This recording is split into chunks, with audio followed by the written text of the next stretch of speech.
What's up guys? Welcome back to my channel. Matagal-tagal na rin akong hindi mag-a-upload. Mag-a-upload ako ngayon dahil sa meron lang pong nagtatanong. Ang tanong nila kung may kita ba sa sirama. Kung prepared ng sirama ba kumikita ba? Ang sagot niyan,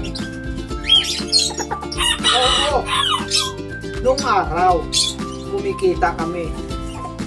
Bago mag-pandemya, pandemic, ang sirama ay napakataas na halaga. Talagang kikita ka. Pinakamababang halaga ng sirama bantam noon, Malaysian sirama bantam, 2,000 ang sirama bantam. Pinakamababa yan. Lalong lumakas yan ng panahon ng pandemic. Tumikat ang sirama. Dumami ang mga nag-aalaga. Pagkatapos ng pandemic ay nawala. Umina ang pag-aalaga ng mga sirama. Sa kasalukuyan, bumalik ang pag-aalaga ng mga sirama. Maraming napapahilig. Gawa nung nasanay sila noong pandemya. Nung dumami na ang mga breeder, ayun na.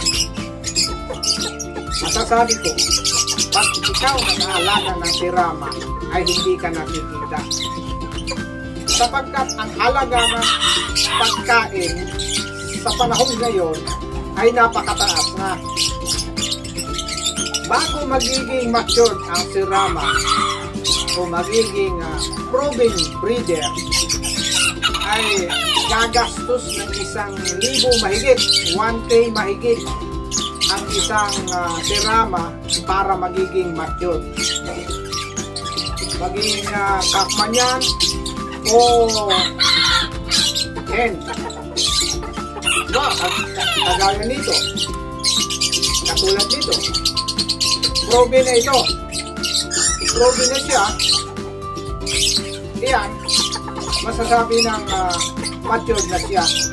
Pero ang ginastos ko dito, kung aking susumahin, bago siya magiging ganito, ay mahigit 1,000.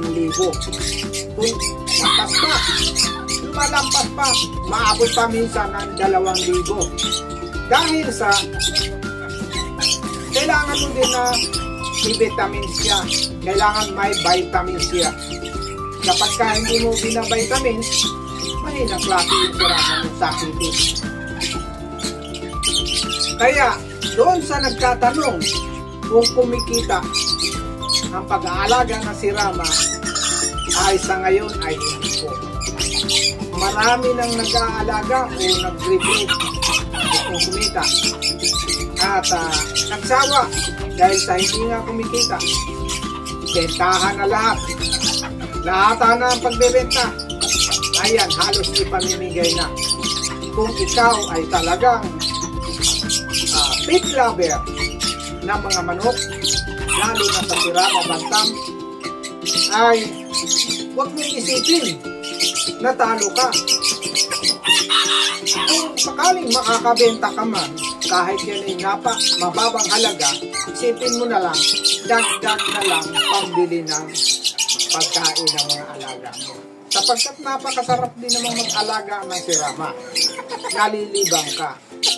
Tamang pag-aalaga ng sirama ay hindi po gawing negosyo. Gawin mo ito para magiging libangan mo. Sana po nasagot ko yung nagtatanong kung kumikita ba ang pag-aalaga ng sirama. Huwag kong kalimutang i-like, i-share, at higit sa lahat, i-subscribe ang aking channel. Just all around.